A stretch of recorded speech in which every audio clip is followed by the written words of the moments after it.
Opinion India the next Israel the case for a four-front war doctrine. The comparison is increasingly unavoidable, yet stubbornly ignored. India is on a trajectory to become the next Israel. Why do I say so? Here are some questions that help answer this question. First, is India being strategically encircled by its adversaries? Yes. Consider China's efforts to build a trilateral axis with Pakistan and Bangladesh, which could in the long run very well be turned into a security alliance aimed at challenging India's primacy in the subcontinent. Earlier, China had set up a similar mechanism with Pakistan and Afghanistan. Second, is India relentlessly provoked and compelled into a state of perpetual, high-tech and multi-domain readiness? Yes. Consider how Pakistan continues its proxy war against India using expendable and easily replaceable terrorists. Operation Sindoor was a bold campaign to punish Pakistan, but will it ensure Pakistan permanently abjures sponsoring terrorists? No. Therefore, the next flare-up with Pakistan is inevitable. Third, is India incrementally redefining the rules of engagement? Yes. Whether it was the surgical strikes, the Balakot airstrike or more recently, Operation Sindoor, India is gradually moving from strategic restraint to calculated offense. Much like Israel, it is increasingly willing to strike first, signal strength and absorb diplomatic consequences in the service of deterrence. But let us not get ahead of ourselves. While India is showing signs of adopting an Israeli-style posture which is assertive, preemptive, and uncompromising on national security, it is still early days. Israel's strategic doctrine is backed by decades of seamless coordination between intelligence, military and political leadership, as well as a deep technological edge and a globally recognized deterrent capacity. India, by contrast, is only beginning to shed its legacy of restraint. Yet, time may not be on our side. The storm clouds are gathering on multiple fronts, creating a strategic nightmare that demands a radical shift in our defense posture. Between a perpetually hostile Pakistan and an increasingly Islamist-influenced Bangladesh leaning towards China, India's eastern and western flanks are volatile powder kegs.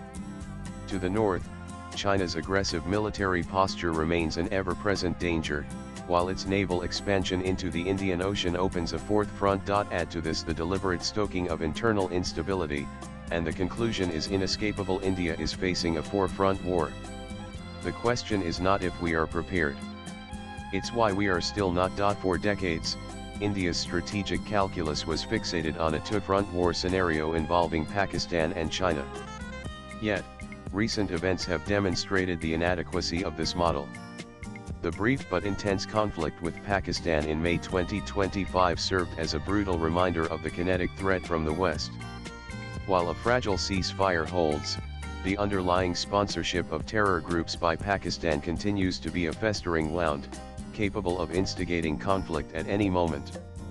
The fact that China aided Pakistan with intelligence support during Operation Sindoor shows how Beijing is willing to go the extra mile to stymie India's strategic moves in the region. Simultaneously, the northern border remains a fluid and dangerous frontier. Despite diplomatic overtures and talks of disengagement, Chinese military infrastructure and troop deployments in Tibet and Xinjiang continue to expand. While both New Delhi and Beijing seem inclined to cool tensions that have lingered since 2020, the long-term strategic competition for influence in Asia ensures that the Himalayan front will remain heated. China will continue to use it as a leverage against India. The strategic encirclement of India extends to its eastern flank. Recent trends in Bangladesh are a cause of concern.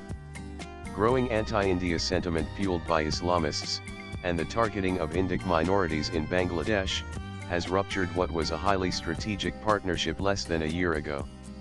China's deepening economic and strategic inroads into Bangladesh further complicate the security landscape on our eastern border. Myanmar, which remains in a state of civil war, represents another frontier India needs to keep a close watch on. Organizations like ULFI and NSCN, who have a history of stoking violence in northeast India, have taken refuge in Myanmar. In recent days, these groups have claimed that India attacked them inside Myanmar using drones and air weapons, although New Delhi has denied any involvement officially. The fourth, and perhaps most expansive front is the Indian Ocean. China's naval presence in the region has grown exponentially, with a consistent deployment of warships, research vessels, and even assets with anti-submarine warfare capabilities.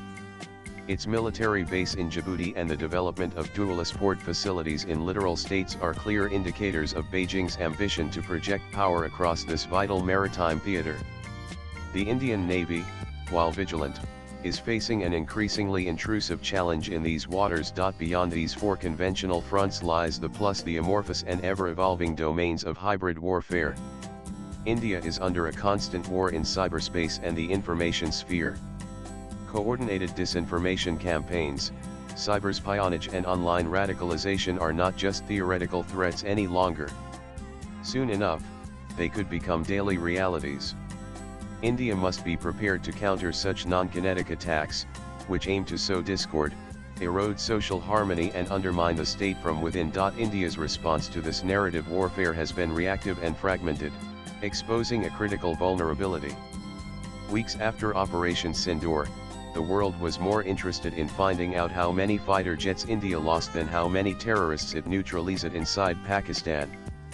That tells you how poor India's control over the international narrative is. Swipe left for next video. The Indian military has acknowledged the need to adapt. The establishment of integrated battle groups and a focus on technology infusion are steps in the right direction. However, there are still significant capability gaps, particularly in the Indian Air Force, and resource constraints that hamper full-spectrum readiness for a multi-front conflict. Thankfully, the Indian military is aware of the gaps it faces. Chief of Defense Staff, Gen. Anil Chauhan, recently said, "We can't win today's warfare with yesterday's weapon systems." He also bluntly pointed out that dependence on imported technologies weakens our preparedness. India can no longer afford a piecemeal approach to its national security. The era of single-front conflicts is over. We are in a state of undeclared, hybrid, and simultaneous warfare. Like Israel, we must cultivate a national mindset of constant vigilance, technological superiority, and strategic agility. Our defense doctrine must be decisively reoriented to address the forefront reality. At the same time, India needs to augment its defense spending, by leaps and bounds no less. Only then will we be prepared for what comes next. Latest blogs.